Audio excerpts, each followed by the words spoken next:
¿Me escuchan?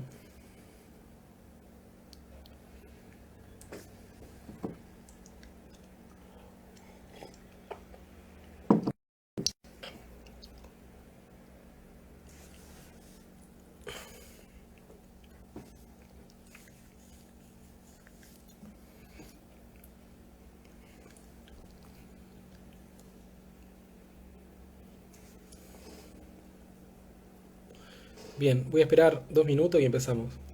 Acuérdense que estamos para trabajar hoy de PC.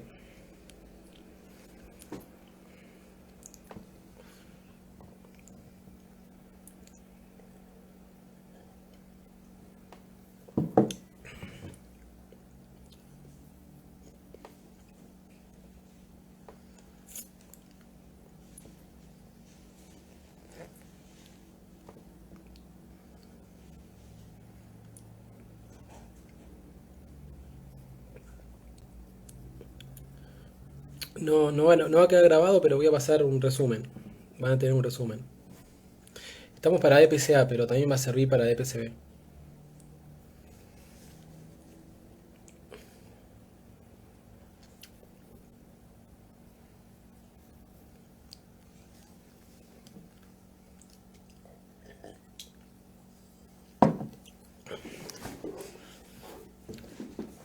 Bien, sí, el resumen lo paso hoy. Bueno, vamos a empezar con la Gestalt.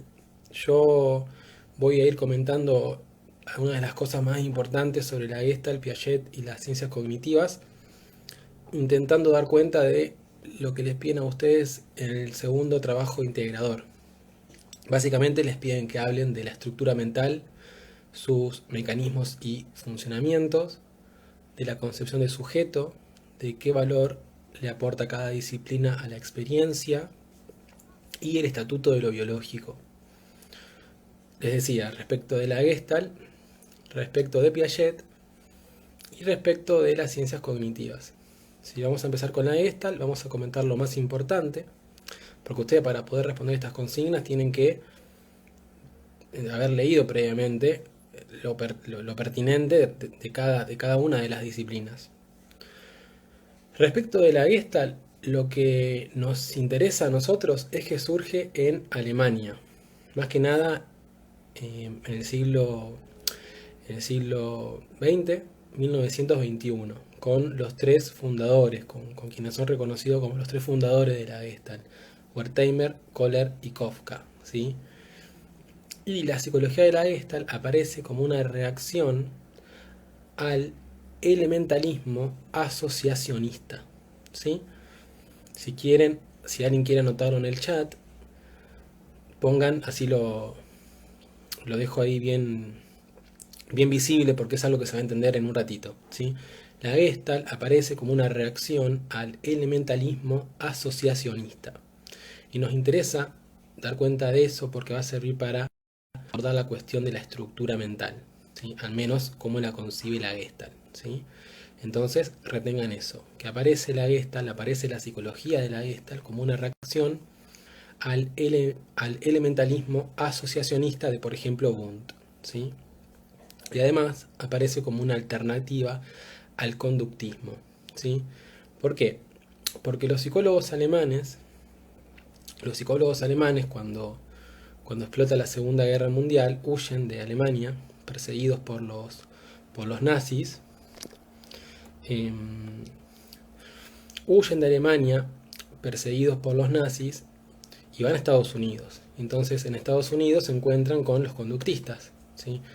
Entonces los psicólogos de la Gestalt no estaban muy de acuerdo con algunas de las cosas que pensaban los conductistas, entonces proponen una psicología alternativa, la psicología de la Gestalt, ¿sí? Entonces, hasta ahora, respecto de cómo aparece la Gestalt, para contextualizar un poco y saber dónde estamos parados, retengan eso, ¿sí? En Alemania, con Wertheimer, Kohler y Kafka, en una crítica a Wundt, en una crítica como ahí dejé fijado, ¿sí? Una reacción al elementalismo asociacionista, ¿sí? Y como una alternativa también al conductismo, ¿sí? Em, lo primero que nos interesa retener, ¿sí?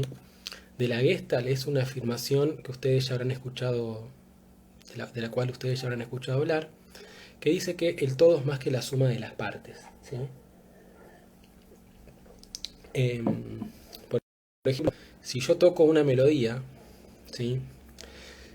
Más allá de que toque con un bandoneón, un piano o con cualquier instrumento, ustedes van a reconocer a la melodía. No importa con qué instrumento, ¿sí? No importa con qué instrumento yo toque la melodía, ustedes la van a reconocer, ¿sí? ¿Por qué? Porque la melodía es más que la suma de las partes, ¿sí? Trasciende a las partes que la componen. Lo mismo la sociedad, ¿sí? La sociedad como una totalidad organizada trasciende a la simple sumatoria de individuos, trasciende, va más allá, es más que la simple sumatoria de individuos. Entonces, fíjense hasta acá que el todo es más que la suma de las partes, plantea la Gestalt, ¿sí? Y para la Gestalt, la experiencia psicológica, y acá ya estamos, por ejemplo, en el papel de la experiencia como proceso de conocimiento, tiene una cualidad de totalidad, ¿sí? Que es más o menos lo mismo, es decir, que la experiencia, cómo experimentamos, la experiencia, valga la redundancia, tiene una cualidad de totalidad, ¿sí?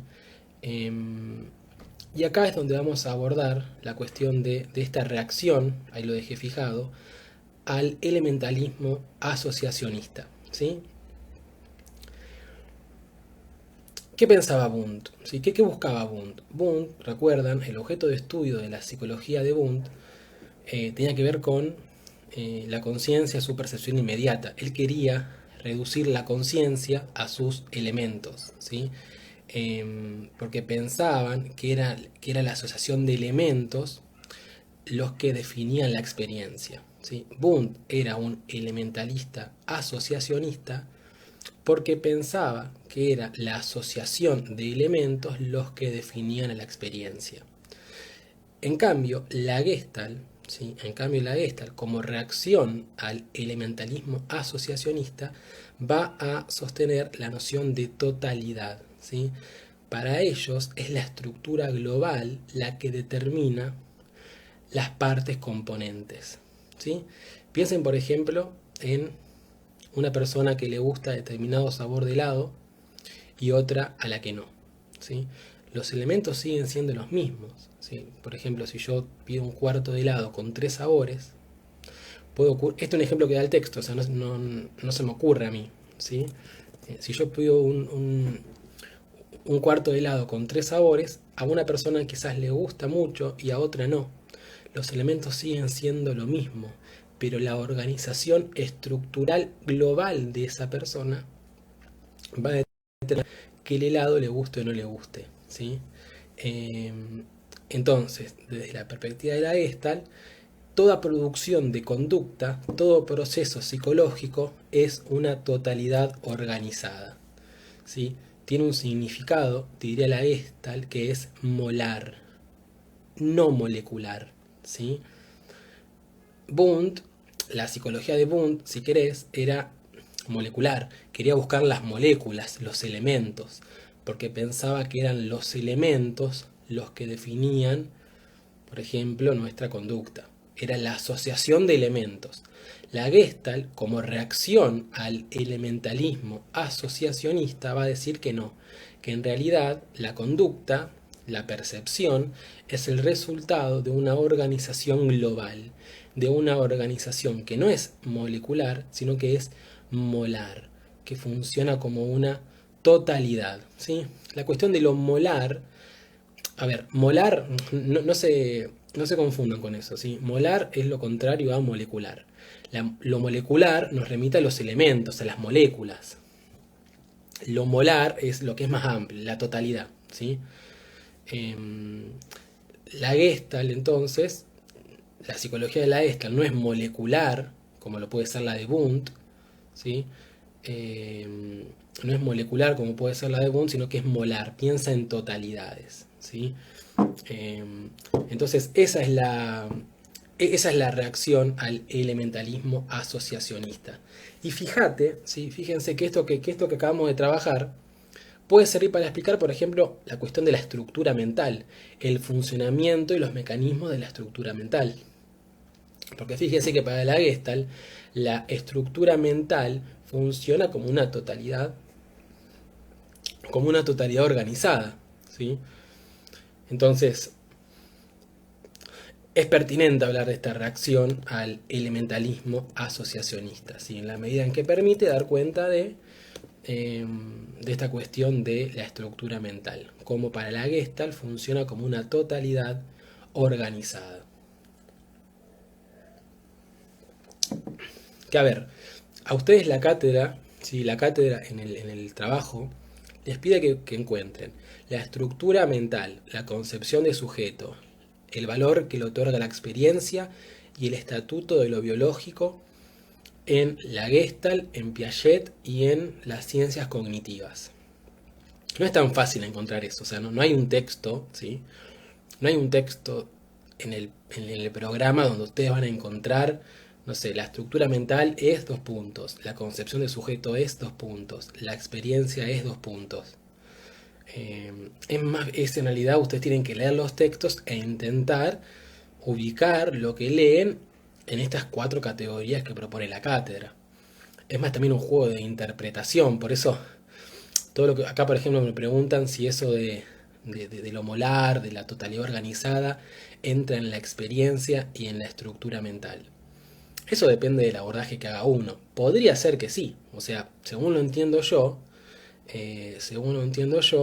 podríamos decir que la estructura mental en la Gestalt se va a pensar como una totalidad organizada. Y la experiencia también se vivencia de esa forma. Entonces, quizás sí podemos hablar, tanto en la experiencia y en la estructura mental, de esta cuestión de lo molar, de la totalidad organizada. Pero insisto, no hay respuestas definitivas. O sea, yo acá no puedo darles una respuesta definitiva porque no la hay. Menos en este tipo de trabajos, ¿no? Este tipo de trabajos son para pensarlo, digamos, son preguntas abiertas. Si fuera una pregunta cerrada, si a ustedes les preguntaran, no sé, ¿qué queremos decir cuando decimos que la Gestalt es una reacción al elementalismo asociacionista? Son respuestas más fáciles esas, porque hay una respuesta que no falla. En este tipo de trabajos, que ustedes lo van a ver a lo largo de la carrera, es más para pensar, entonces no hay una respuesta definitiva. Bien, pero bueno, yo voy a intentar de alguna manera tirarles un par de centros como para que tengan una idea general, pero no hay una respuesta definitiva. Por eso, si bien yo voy a seguir la lógica del trabajo, eh, bueno, voy a hacer lo que pueda respecto de eso porque está muy abierto a la interpretación. Bien. Y la Gestalt, ¿sí? La Gestalt, psicología de la Gestalt, o sea, al interior de la etiqueta psicología de la Gestalt, Gestalt funciona también como un concepto. ¿Por qué? Porque Gestalt básicamente remite del alemán a la figura, a la configuración, ¿sí? A todo aquello que es más que la suma de las partes. ¿Sí? La Gestalt, como concepto, como palabra, ¿sí? Remite a la noción de totalidad. ¿Sí?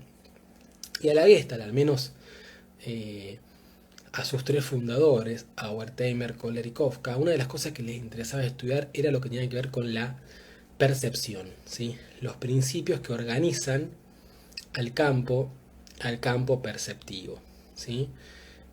Y hay varios principios. Yo a ustedes les voy a pasar un resumen donde están todos, ¿sí? No me voy a detener a explicarlos acá porque no es tan pertinente respecto del trabajo, pero como me interesa que los puedan retener, se los voy a compartir, ¿sí?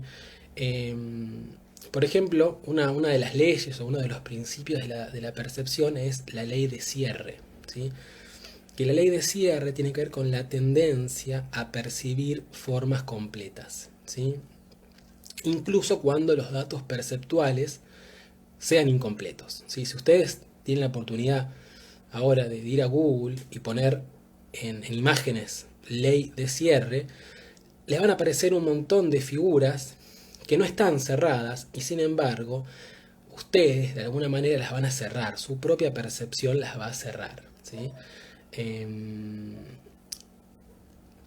Por ejemplo, este es un ejemplo que trae el cuadernillo.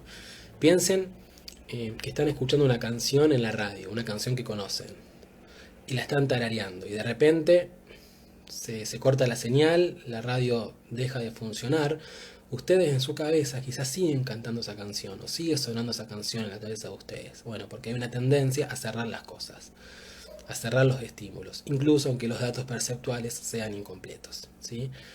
Eh, bueno, y hay un montón de otros principios que yo después se los voy a pasar, por resumen, ¿sí? Además, para que entiendan mejor estos principios, que insisto, no nos interesan tanto ahora, les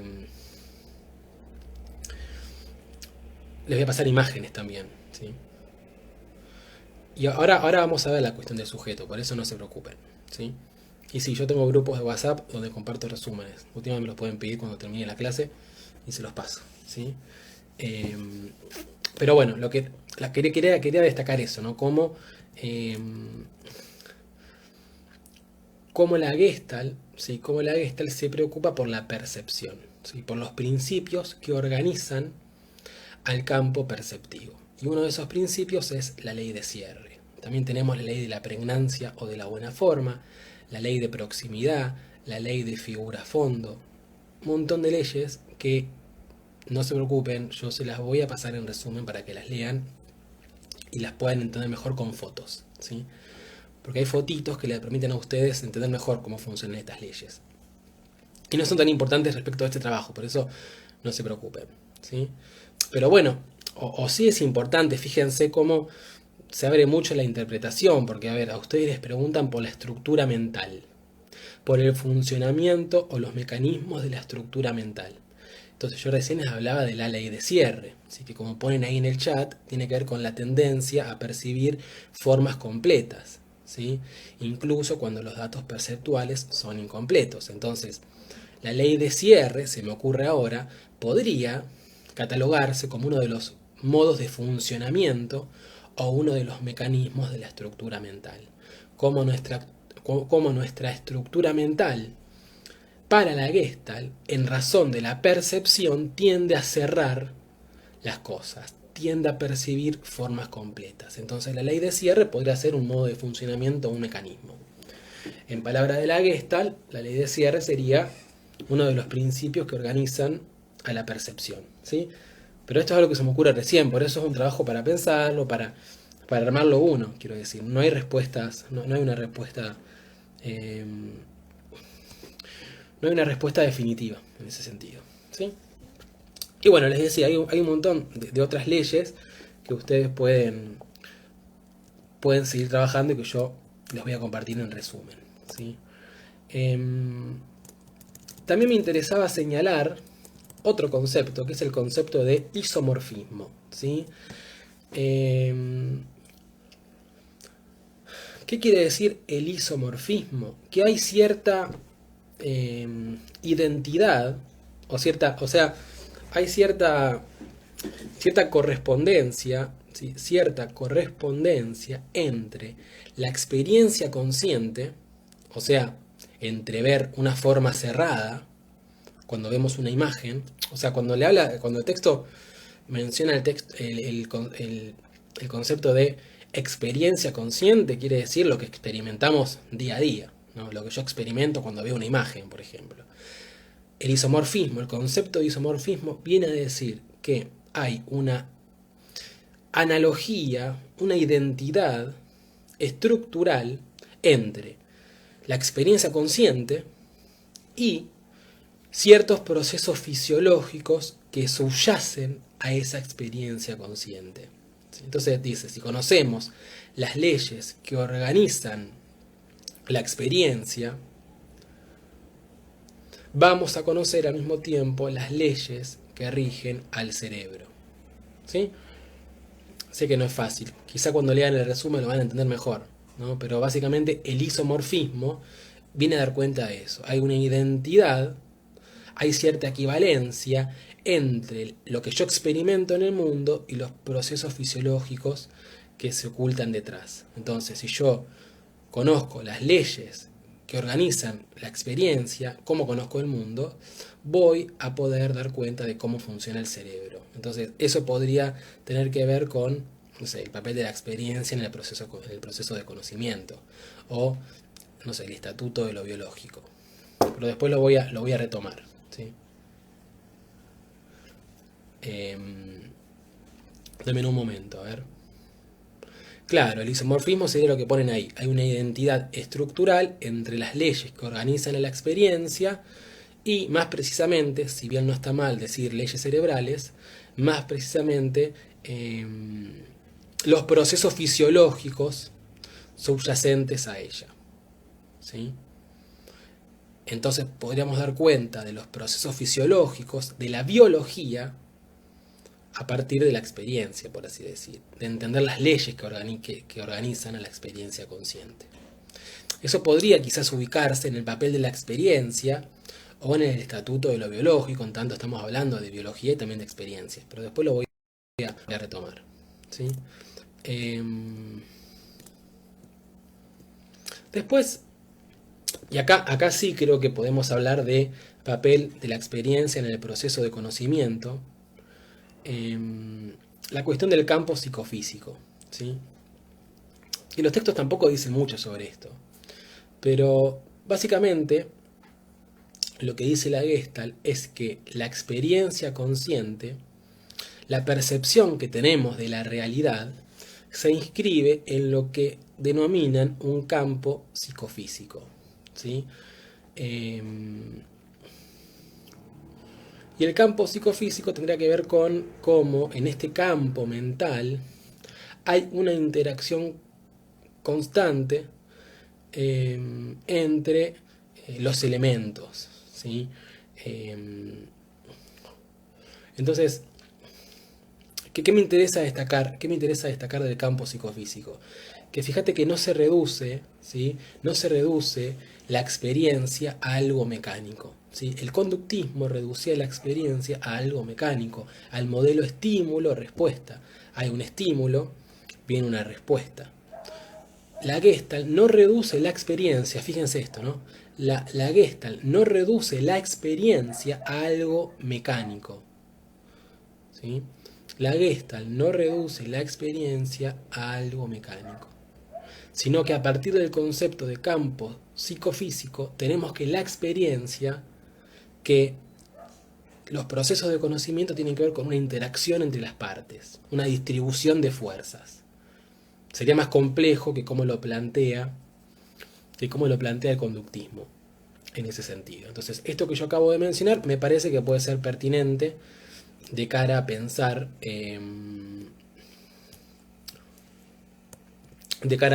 la experiencia. Bien. Después por ahí mencionaba la cuestión del sujeto activo, ¿sí? Y sí, es cierto. La Gestalt saca al individuo, al sujeto, al humano, de ese papel pasivo que le atribuía, por ejemplo, la psicología clásica, el conductismo, ¿sí?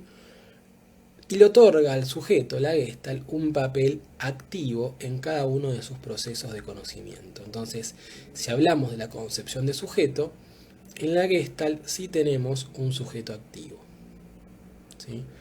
Sí tenemos un sujeto activo. Los experimentos, el tema de los experimentos de los monos, podríamos ubicarlo. Yo se los voy a pasar en un resumen a eso, porque es medio difícil, no difícil, no es fácil de transmitir por acá. Me tomaría un montón de tiempo transmitir el experimento de los monos, prefiero pasárselo en el resumen. Ahí me habían pedido que repita eso, acá Faram se adelantó y lo escribo. Fíjense, la experiencia consciente, la percepción de la realidad, se inscribe en un campo denominado psicofísico. Existe en ese campo una interacción constante entre los elementos, las partes, las fuerzas, ¿sí? Entonces, lo interesante del campo psicofísico es que te permite entender que la experiencia en la Gestalt no se reduce a algo mecánico, a algo causal, estímulo, respuesta, como en el conductismo, sino que es más complejo. Hay algo del orden de la interacción, de fuerzas que interactúan entre sí. Y hablar de un sujeto activo es hablar de un sujeto que cumple cierto rol en los procesos de conocimiento, ¿sí? El sujeto, a ver, el sujeto del conductismo era un sujeto pasivo, un sujeto al que se intentaba predecir, gobernar, controlar, ¿no? El conductismo se presentaba como una psicología que prometía dar con las leyes para gobernar la conducta, para pasivizar a los sujetos, ¿sí? Eh, para la Gestalt, en realidad, el sujeto no es pasivo, sino que es activo en sus procesos de conocimiento. Tiene un rol importante, no está atado eh, al simple hecho de recibir un estímulo que lo condiciona, por ejemplo. Entonces, tiene el sujeto en la Gestalt un papel que podemos llamar activo, ¿sí? Bien.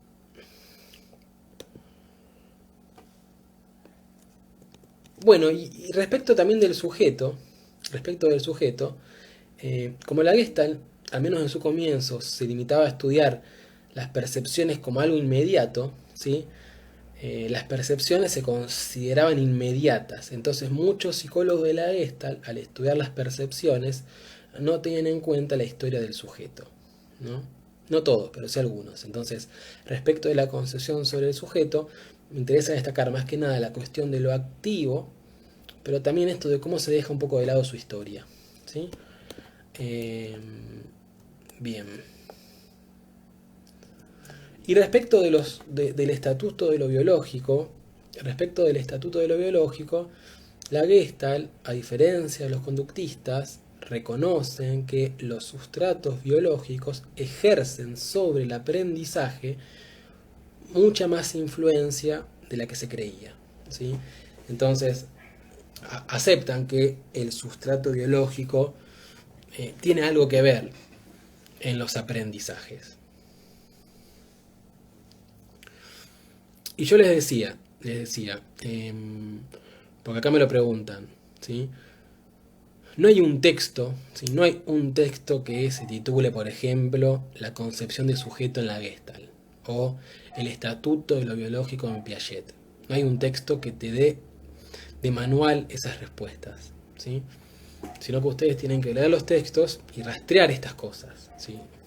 De a ratos van a ver que, a ver, por ejemplo, para que ustedes tampoco se preocupen demasiado, de a ratos van a ver que hay mucha más información respecto de la estructura mental que respecto de la concepción de sujeto. O sea, yo en el resumen que les voy a pasar, hay mucho más para poner, al menos sobre la Gestalt, de la estructura mental que de la concepción de sujeto. Entonces, no de todos los ítems, estructura mental, sujeto, experiencia, estatuto de lo biológico, van a tener la misma cantidad de cosas para poner, ¿sí? Pero bueno, con que pongan algo, con que pongan un poco de cada cosa, creo que está bien, quiero decir. No creo que sea para preocuparse en ese sentido. Bien. Entonces, bueno, con esto cerraríamos la Gestalt.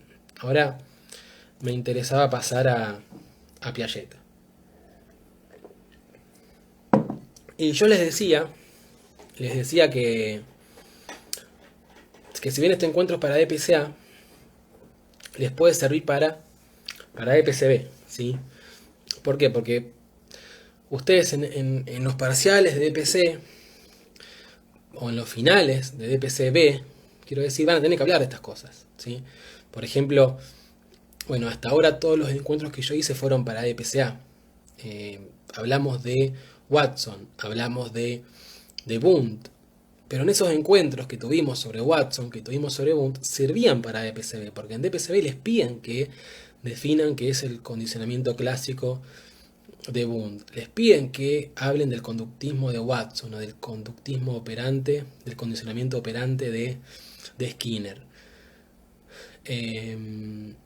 Entonces, si bien esta clase es para DPCA, a la gente de DPCB también les puede ser útil. Porque van a tener que hablar de Piaget, van a tener que hablar de las cognitivas, como antes tuvieron que hablar de Watson, de Skinner, etc. ¿sí? Entonces tenemos a Piaget, ¿sí? Lo que nos interesa a nosotros respecto de Piaget es que él crea el Centro Internacional de Epistemología Genética. Si ustedes en cualquier texto de esta materia encuentran el concepto de epistemología genética, nos estamos remitiendo a Piaget, a Jean Piaget. Y lo que dice en los textos, cuando hacen una suerte de biografía de Piaget, es que él estuvo muy interesado en la biología y en la epistemología. Y me interesa destacar su interés en la biología porque nos va a servir más adelante para hablar del estatuto biológico en su obra, ¿sí? Entonces, alguna de las preguntas que se hace Piaget es ¿qué conocemos? ¿Cómo se pasa a un estado de menor conocimiento a un estado de mayor conocimiento? ¿Sí? Y no, los vivos no los guardamos, ¿sí? No los guardamos, pero les voy a pasar un resumen súper completo, ¿sí? Así que no se preocupen, si no pueden participar de los vivos, los resúmenes hacen las veces de desgrabaciones de los vivos, así que no se van a perder mucho. ¿Y qué le interesa sobre todo a Piaget? Le interesa estudiar cómo se van desarrollando en todos los seres humanos y a lo largo de la infancia las estructuras cognitivas, ¿sí? Por eso Piaget trabajaba mucho con chicos, ¿sí? No porque le interesara saber acerca de las diferencias de cada chico, como puede ocurrir, como sí le puede interesar, por ejemplo, el psicoanálisis, ¿sí? Sino que a Piaget le interesaba, y por eso estudiaba niños, dar cuenta de cómo se iba desarrollando desde que nacemos y a lo largo de todo el tiempo las estructuras cognitivas del ser humano.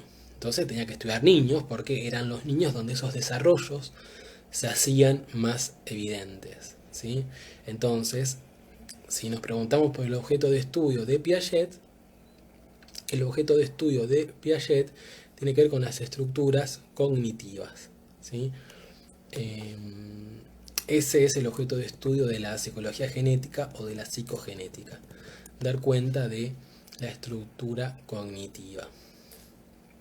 Y fíjense, cuando nosotros hablamos de estructura hace un ratito, mencionábamos a la Gestalt, ¿sí? Mencionábamos a la Gestalt. La noción de estructura aparece, al menos en psicología, de la mano de la Gestalt, ¿sí? ¿Cómo pensaban los gestálticos a la estructura? Como un sistema gobernado por leyes de totalidades, ¿sí? Totalidades que eran mucho más que la simple sumatoria de elementos, ¿sí? Y si bien Piaget acepta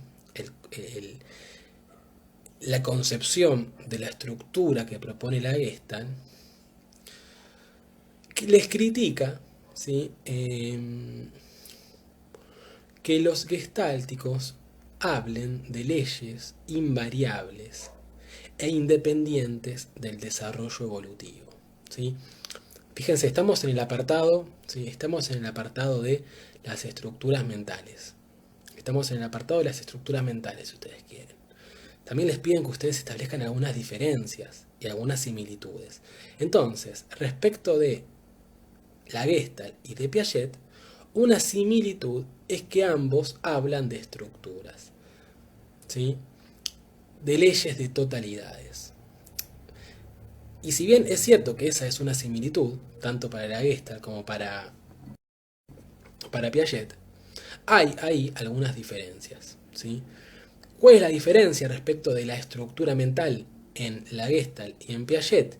Que la Gestalt hablaba de leyes invariables e independientes del desarrollo evolutivo. Alguien siquiera anótelo en el chat para que no se pierda, ¿sí?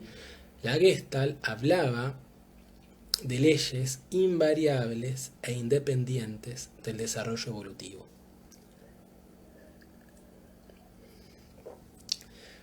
Mientras que para Piaget, la estructura en realidad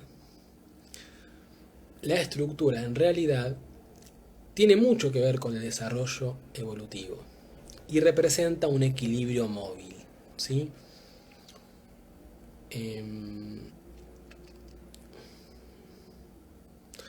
Claro, ahí como lo pone Faram, Dice, acepta Piaget la concepción de estructura de la Gestalt, pero les critica que entiendan a la estructura, ¿sí?, como una ley invariable e independiente del desarrollo evolutivo, ¿sí? La Gestalt entendía la estructura como una ley invariable e independiente del desarrollo evolutivo. Para Piaget, la estructura tiene que ver con algo que es móvil y que depende del desarrollo evolutivo. Entonces la estructura para Piaget no es invariable. ¿Sí? Y eso es importante. ¿Por qué? Porque vamos a ver cómo a lo largo de la vida la estructura se va transformando, cómo a lo largo del desarrollo evolutivo del sujeto la estructura se va transformando. ¿Sí? Y respecto de la noción de estructura que sostiene Piaget, yo les voy a pasar un resumen con algunas de las características más importantes. ¿Sí? Pero bueno, fíjense, comparte con características con la Gestalt, como ya les decía. Por ejemplo, la estructura para Piaget es un sistema irreductible, o sea, que no se puede reducir a las partes que lo componen. ¿Sí? Otra característica es que la estructura es estructurante. ¿Sí? ¿Qué significa que la estructura sea estructurante? Quiere decir que produce a partir de elementos nuevos elementos. ¿Sí?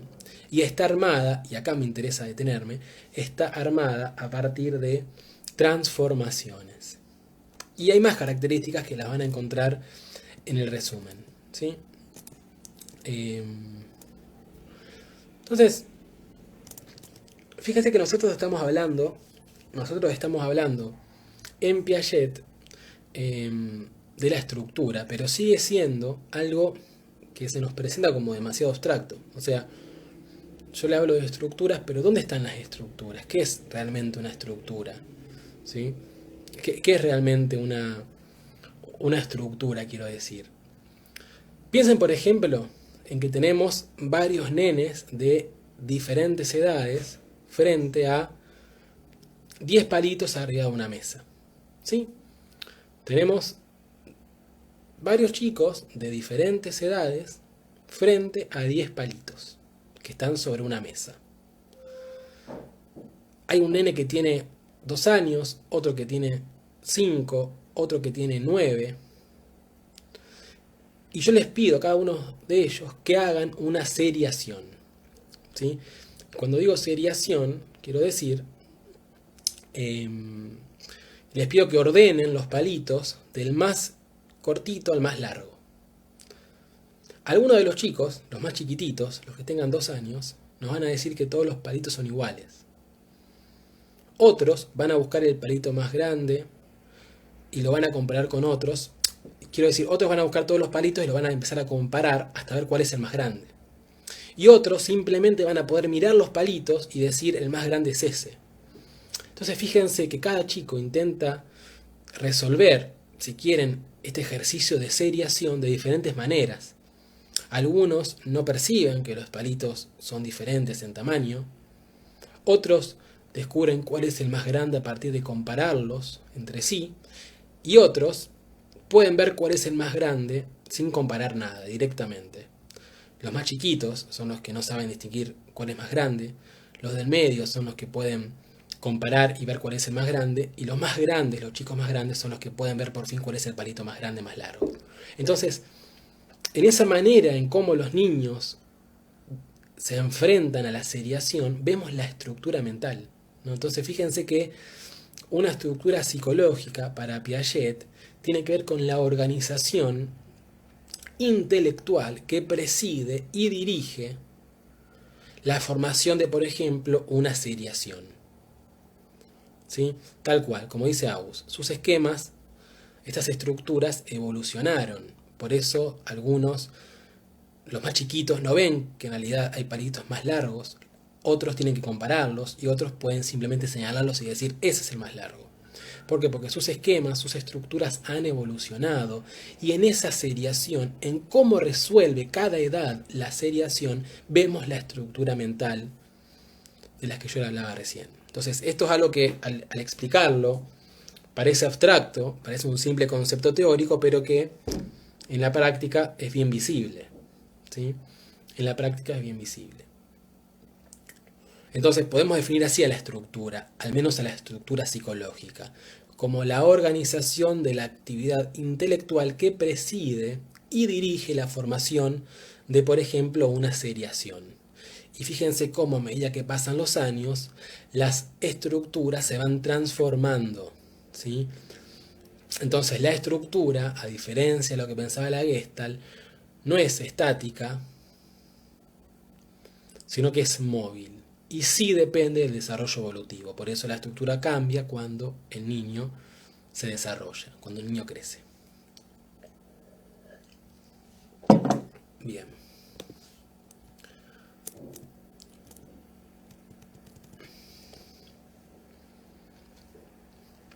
Bien, y hay otras cuestiones de la estructura que sí son importantes para un examen, eh, pero ahora no nos interesa traerla porque respecto del trabajo no es tan importante, ¿sí?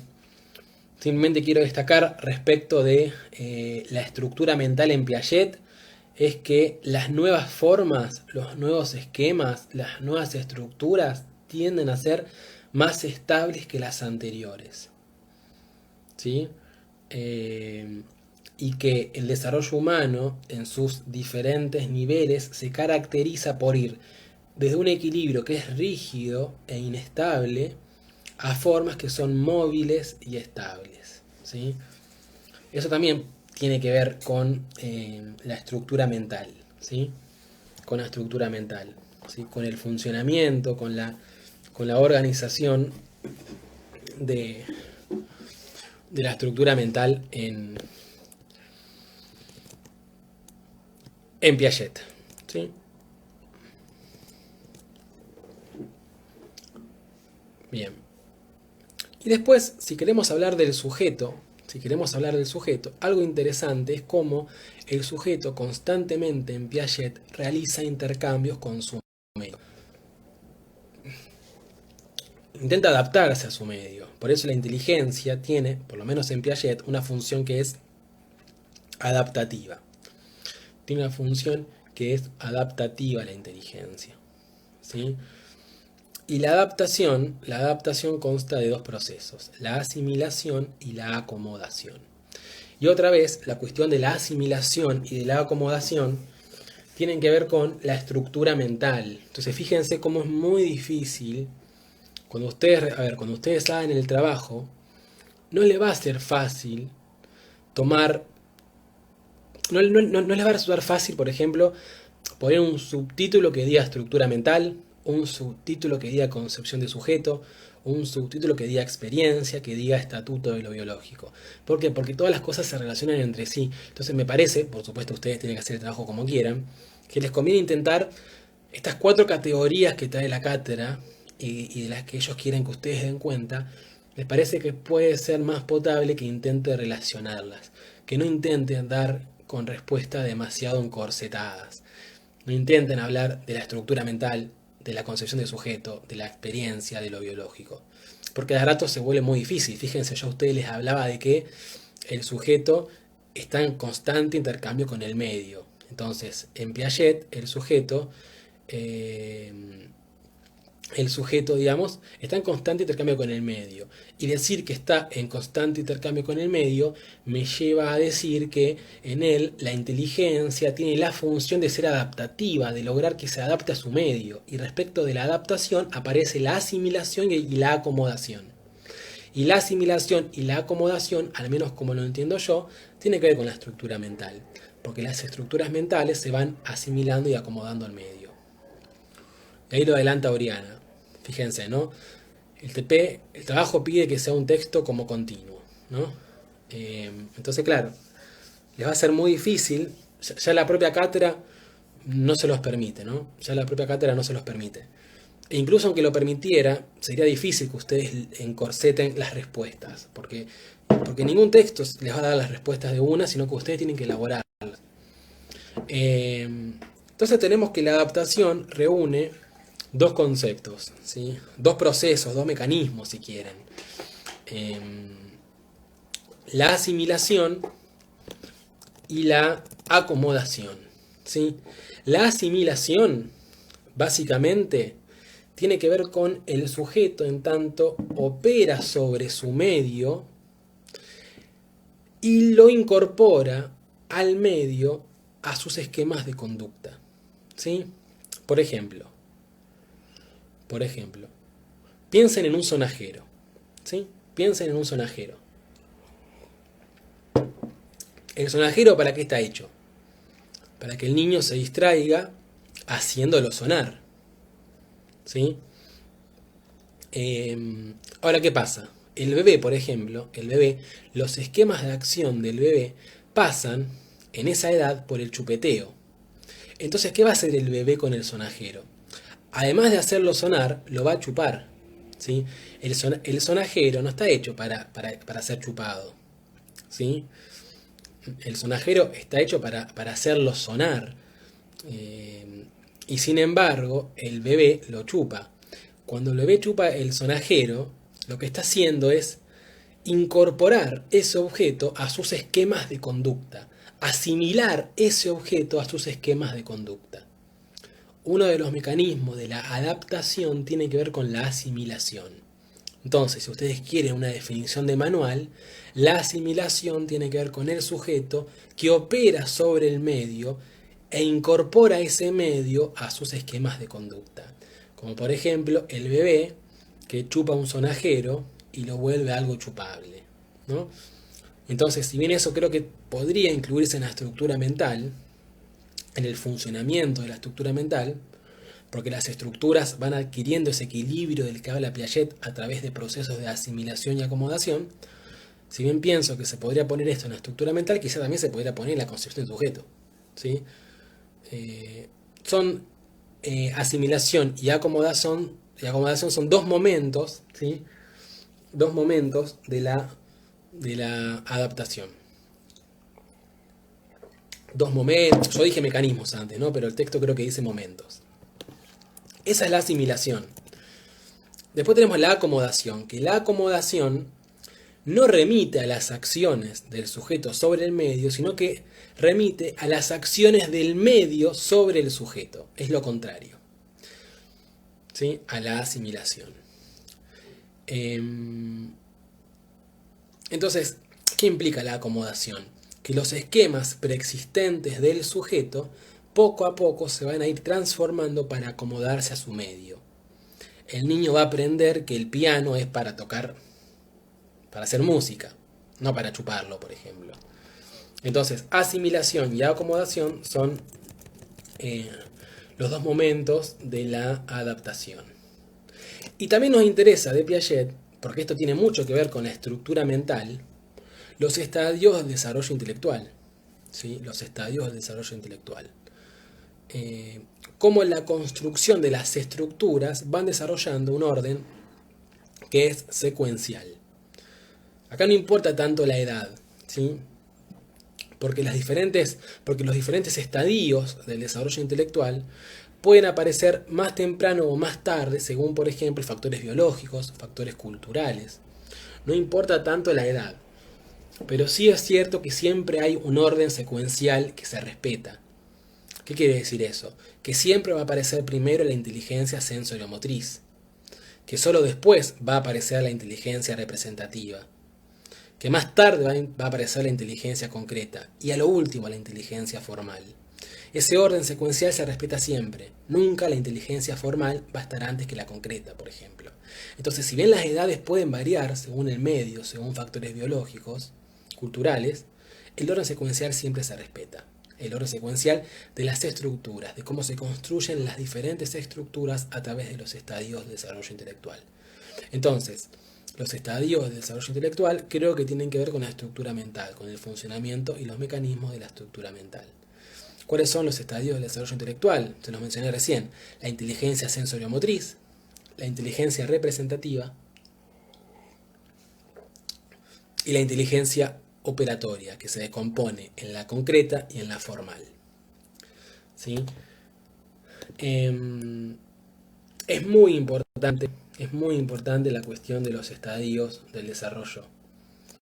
¿Sí? Las diferentes formas de la inteligencia y de las estructuras mentales de la inteligencia. Yo acá no lo traigo, no lo voy a explicar porque sería irnos demasiado, ¿sí? Profundizar demasiado. Sin embargo, en el resumen lo van a tener, ¿sí? Lo van a tener a todo, ¿sí? Voy a hacer una muy breve sinapsis de cada uno de estos periodos para que no quede en el aire, pero si bien se puede profundizar, nos vamos a quedar con esto, ¿sí?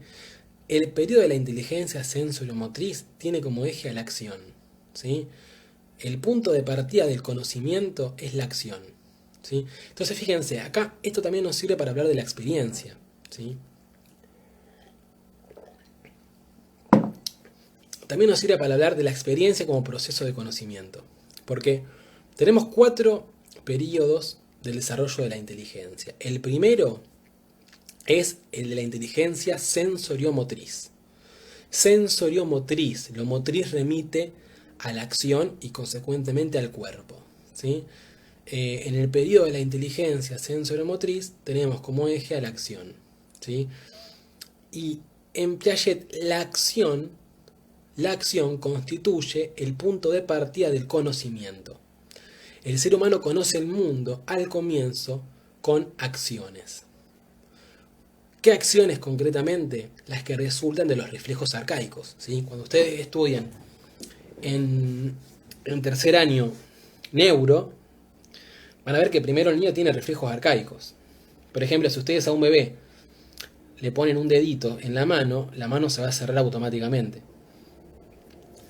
Y ese es el reflejo de presión palmar. No es que el nene esté haciendo tierno, es un reflejo arcaico.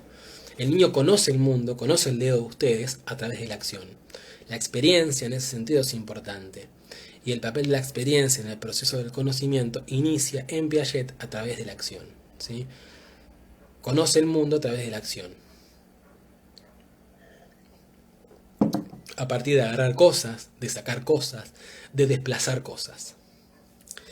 Después de la inteligencia sensoriomotriz, tenemos la inteligencia representativa, que ya no tiene como eje a la acción, sino que tiene como eje a la representación.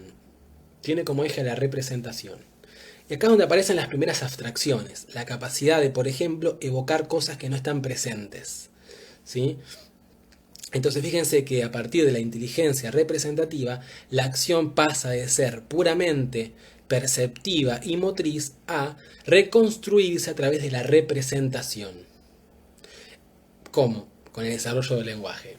Como el niño está empezando a desarrollar el lenguaje, puede evocar lo que hizo en algún momento, reconstruirlo, reflexionar acerca de eso. Estas son cosas que se van desarrollando, ¿sí? Y que tienen que ver con cómo se van transformando las estructuras, cómo pasamos de una inteligencia sensoriomotriz a una inteligencia representativa.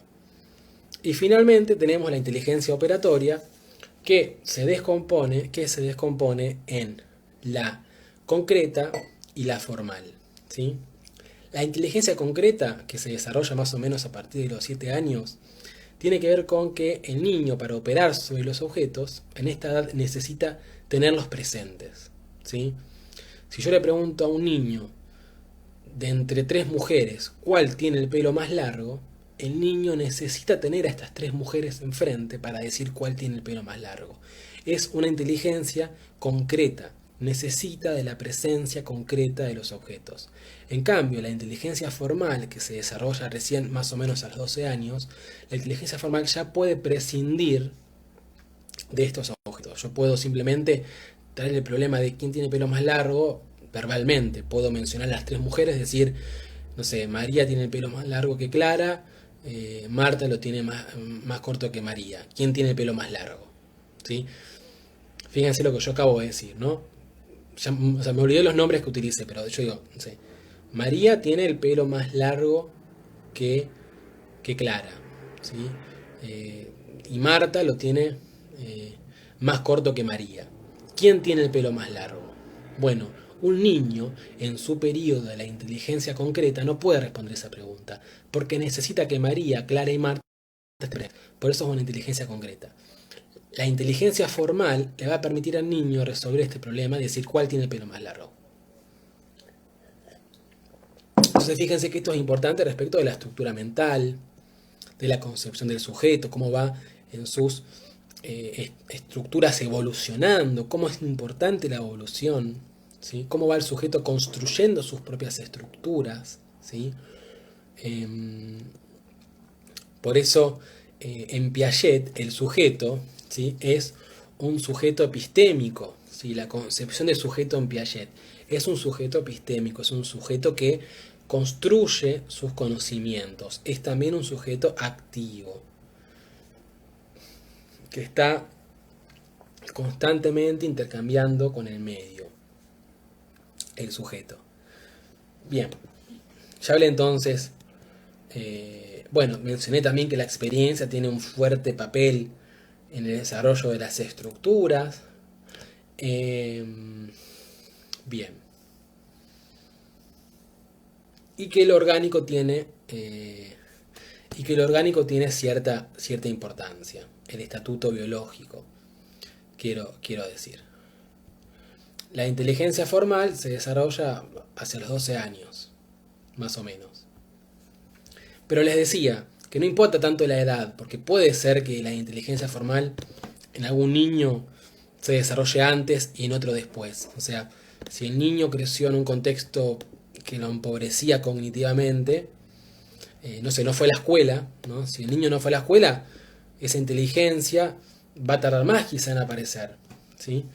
Eh, Quizá tarde más en aparecer esa inteligencia. Lo que importa no es tanto ese orden, no importa tanto en qué año aparece, sino entender que el orden es secuencial, que siempre la inteligencia formal viene a lo último, nunca antes que, por ejemplo, la concreta. El orden secuencial siempre se respeta, quiero decir. Bien.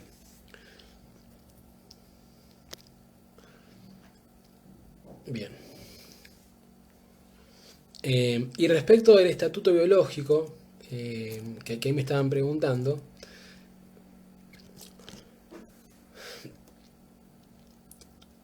lo que vamos a decir del estatuto biológico es que, por ejemplo, a ver, los factores orgánicos, eh, los factores biológicos, son importantes para explicar eh, el desarrollo, ¿sí? Eh, Son importantes para explicar la visión, para explicar la aprehensión, pero no alcanzan para explicarlo. Los factores orgánicos, el estatuto biológico es importante, pero no alcanza por sí solo. Hay que tener en cuenta también, para Piaget, las transmisiones culturales y sociales, que de alguna forma también determinan el desarrollo cognitivo, ¿sí? Entonces Piaget, por ejemplo, le da mucha bola a la cultura, ¿no? A cómo el medio del niño, cómo el sujeto que está en constante intercambio con el medio, cómo ese medio va a determinar su desarrollo evolutivo. Entonces, respecto del estatuto biológico, si quieren agregar algo más, pueden poner eso, ¿no? Que es importante, pero que no alcanza, ¿sí? El operatorio se divide en las operaciones concretas y las operaciones formales. Inteligencia operatoria. Bien. Y después tenemos las ciencias cognitivas. Para terminar la clase. Yo voy a seguir con... Nos quedan 10 minutos. Hay una época, no sé si sigue siendo igual, pero que los vivos de Instagram duraban solo una hora. Así que si de repente se me corta, vuelvo a ver el vivo, ¿sí? No sé si seguirá siendo igual ahora. Pero bueno, vamos con las ciencias cognitivas. Y ya con esto cerramos y yo a la noche o mañana temprano les paso el resumen, ¿sí? Fíjense si pueden compartir la página con sus amigos, si quieren sacar alguna captura. Si quieren sacar alguna captura y etiquetar la página, lo pueden hacer, me dan una mano grande. Si pueden hablar del espacio en sus grupos de WhatsApp, contar a la gente que hay grupos de WhatsApp, de última me los piden por Instagram, no hay problema, ¿sí? Pero compartan la página si pueden y me hacen ese favor. Y saquen alguna foto y la suben a historias y etiquetan la página, si pueden hacerlo. Bien, entonces tenemos las cognitivas, ¿sí? Eh, las ciencias cognitivas que se empiezan a desarrollar en diferentes simposios, y cuando digo simposios digo diferentes seminarios, encuentros, ¿sí? Simposios sobre la teoría de la información, de la tecnología, eh, se preguntan por el enigma de la mente, ¿sí? Se preguntan por el enigma de la mente, ¿sí? Eh, las ciencias cognitivas, ¿sí? Y vamos a ver que la aparición de la computadora, ¿sí? Tiene una gran influencia, la aparición de la computadora o de los estudios de Alan Turing, tiene una gran influencia en las ciencias cognitivas, ¿sí? Eh, entonces, ¿qué se pregunta la ciencia cognitiva básicamente? Bueno, se pregunta de dónde proviene el conocimiento, cómo está representado el conocimiento en la mente humana, qué significa saber algo, etcétera, ¿sí? Un montón de preguntas que de alguna manera ya se había hecho tiempo antes la filosofía, por eso van a ver que los textos dicen que las ciencias cognitivas retoman muchas preguntas que la filosofía ya se había hecho en otra época, ¿sí? Eh, entonces, si hablamos de las ciencias cognitivas, una de las principales características de estas ciencias cognitivas es la importancia que le atribuyen al concepto de representaciones mentales, ¿sí? Entonces, fíjense que a diferencia del conductismo, la cognitiva no es antimentalista, no tiene problema en hablar de la mente. Al contrario, va a hablar, ¿sí? Va a hablar de la mente, la ciencia cognitiva, ¿sí? Recuerden que el conductismo simplemente quería estudiar cosas que fueran susceptibles de ser observadas, entonces la mente era algo demasiado abstracto, según pensaba el conductismo. Para la Gestalt, para Piaget y sobre todo para las cognitivas, no hay problema en hablar de la mente, no hay problema en hablar de las representaciones mentales, ¿sí? Y algo interesante de las ciencias cognitivas es que sostienen que para entender a la mente humana es fundamental la computadora, ¿sí?